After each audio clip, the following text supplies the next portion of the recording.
नमस्कार दोस्तों, स्वागत है आपका आपके अपने YouTube channel the acute traders में। दोस्तों, आज के वीडियो में हम बात करेंगे USD INR के बारे में। तो दोस्तों, जैसा आपको पता है, फेड ने 75 BPS का रेट हाइक किया। हमारा USD INR भी एक ही दिन के अंदर 90 पैसे से 100 पैसे की तेज़ी एक ही दिन में उसने दिखाई। जैसा कि यहाँ हमें दिख रहा है 80 के आसपास होवर कर रहा था। RBI ने काफ़ी कोशिश की थी, पिछले काफ़ी समय से कोशिश की थी उसे 80 तक होल्ड करने की, लेकिन इस फेड रेट इंक्रीज़ की वजह से 75 BPS के इंक्रीज़ की वजह से एकदम जैसे ये अनकंट्रोल्ड हो गया और ये भागता ही चला गया 81 पे जाके ही जैसे इसने अगली सांस ली।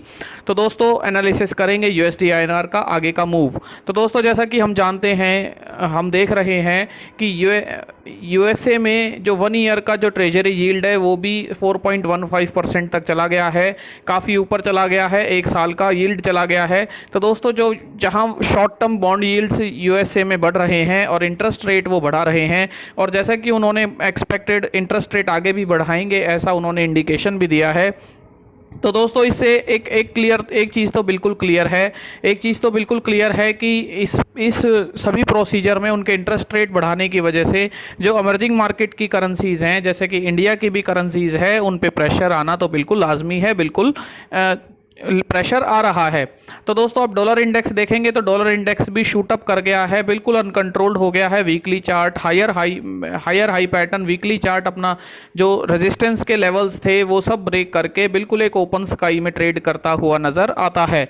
और यदि हम USD INR का चार्ट देखेंगे तो दोस्तों, यदि हम USD INR का डेली चार्ट देखेंगे तो डेली चार्ट में भी आपको एक चीज़ नज़र आ रही है कि जब USD INR लास्ट मई जून के आसपास में जब ये इंक्रीज़ का प्रोसीजर, फेड रेट इंक्रीज़ का प्रोसीजर शुरू हुआ था, जब USD INR 76 का ब्रेकआउट दिया था, उसके बाद ये एक मुश्त तेज़ी, एक तरफ की तेज़ी से ये 80 के आसपास आया था। तो दोस्तों, इस रेंज में 80 में काफ़ी इसे रोकने की कोशिश की, लगभग 2 महीने ये इस रेंज में रहा, नीचे की तरफ आता था, पुल बैक आता था, लेकिन फिर ये इसे नीचे धकेल दिया जाता था। लेकिन अभी इसने 80 का भी ब्रेकआउट दे दिया है। तो क्या ये 80 के ब्रेकआउट के बाद आपको लगता है कि ये फिर से एक रैली नहीं देगा, फिर से ये 82 83 के लेवल्स जो ओपन स्काई लेवल्स हैं उनको चेज करने नहीं जाएगा? हालांकि शॉर्ट टर्म के चार्ट में, छोटे चार्ट में हम देखने की कोशिश करेंगे कि क्या ट्रेंड बन रहा है, लेकिन दोस्तों वीकली या डेली चार्ट यदि आप देखेंगे तो वो बिल्कुल ब्रेकआउट पर है। और ब्रेकआउट के बाद अगर आप एक्सपेक्ट करते हैं कि वो 80 के नीचे आ जाएगा तो ऐसी एक्सपेक्टेशन अगर फुलफिल होती है तो बहुत बढ़िया, अदरवाइज हमें ऐसा नहीं लग रहा अभी के सिनेरियोज को देखते हुए। तो दोस्तों, अब इसका शॉर्ट चार्ट USD INR का देखते हैं। जैसे कि ये ब्रेकआउट दिया था, गैप अप किया था, इंटरेस्ट रेट जो इंक्रीज़ किए थे उसके अगले दिन इसने गैप अप किया था। उसके बाद ये बिल्कुल एक मुश्त तेजी लगातार जो कैंडल्स बना रहा था, आवरली कैंडल्स के बाद इसको जो होल्ड मिला वो इस रेंज में जाकर मिला 80.80 के आसपास, और नीचे ये 80.58 के आसपास तक नीचे आया। लेकिन इसके नीचे आने के साथ साथ दोस्तों, नीचे आने के साथ साथ फिर इसमें तेजी हमें देखने को मिली। अब जब ये नीचे आया तो ऐसा देखा गया कि जो बैंक ऑफ जापान है, बैंक ऑफ जापान ने USD सेल किए थे, जिसकी वजह से ये नीचे आया था। लेकिन दोस्तों, अभी बैंक ऑफ USD JPY का भी यदि चार्ट देखें तो ये जो कैंडल है जिसमें ये नीचे आया था, तो बैंक ऑफ जापान ने अपने 145 के लेवल को कंट्रोल करने के लिए इसमें सेल आउट किया था, जो ये अपने 140 के आसपास तक के लेवल तक इसे लेके आ पाए थे। लेकिन अभी फिर से वो भी 143 आ गया है। तो यदि अपना चार्ट देखें तो ये सेल ऑफ हम मान सकते हैं कि ये बैंक ऑफ जापान की वजह से आया।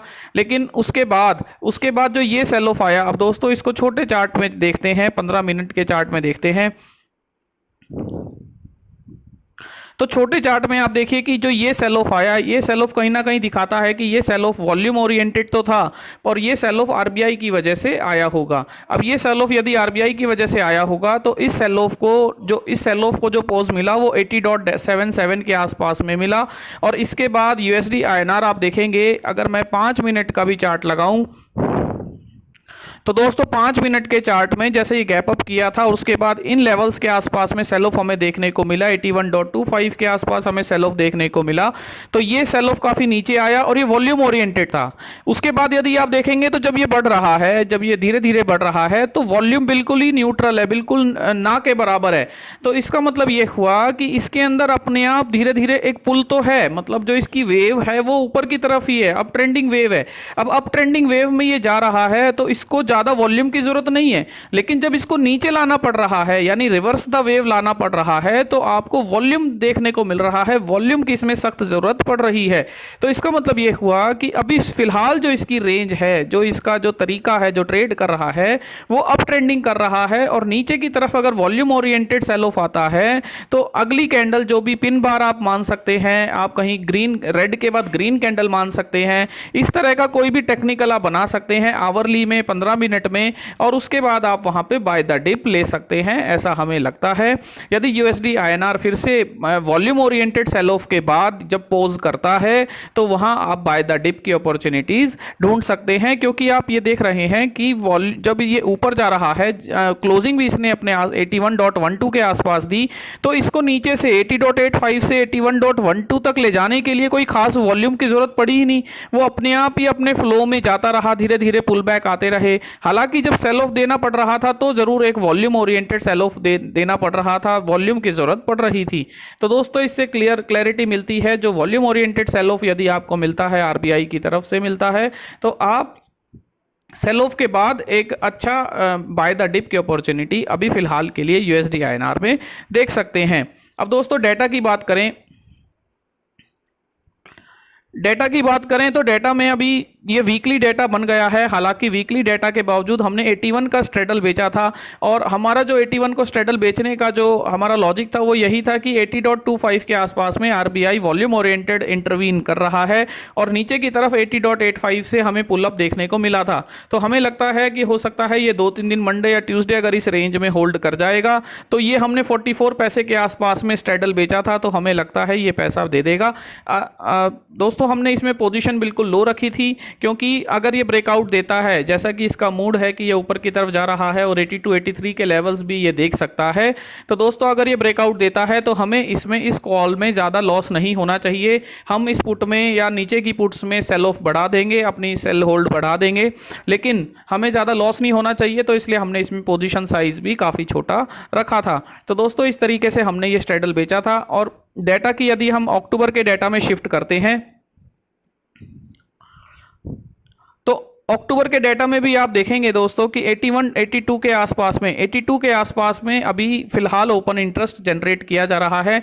81.5 पे भी अनवाइंड किया गया है। 81.5 के भी जो कॉल राइटर्स हैं वो भी अपनी पोजीशन को लेकर परेशान होना शुरू हो गए हैं, और 81 की पुट में आप देखेंगे तो काफ़ी अच्छा ओपन इंटरेस्ट एड ऑन करना शुरू कर दिया गया है। तो दोस्तों अभी हम बात करें तो हम 81 की पुट सेल करके 80 की पुट या 80.25 की पुट भी यदि हम बाय कर लेते हैं तो स्प्रेड हमारा थोड़ा बड़ा हो जाएगा नीचे की तरफ, और 81 के ऊपर यदि ये रह जाता है यूएसडी आईएनआर तो हमें एक गेन होने की प्रोबेबिलिटी बढ़ जाएगी। तो दोस्तों इसको आप पे ऑफ में जरूर देखिएगा, इस स्ट्रेटजी को यदि आप देखना चाहते हैं, यदि आप रिस्क लेना चाहते हैं तो 80.5 की भी आप पुट डायरेक्ट सेल कर सकते हैं, जो कि 25 पैसे पे मिल रही है।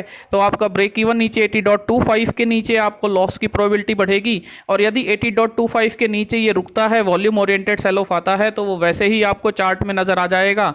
तो उसके बाद आप ऊपर की कॉल्स एक्स्ट्रा बेच सकते हैं। ऐसा दोस्तों हम समझते हैं नेकेड पोजीशन यदि आप ट्रेड करना चाहते हैं तो।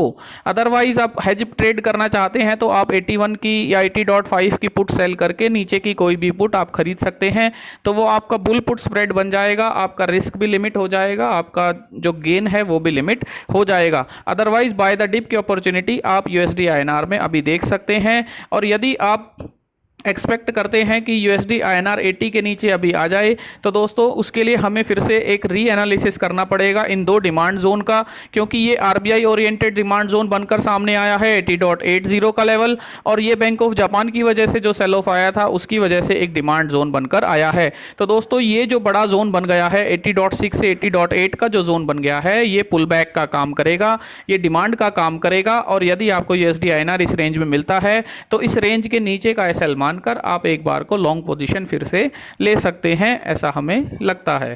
Thank you friends.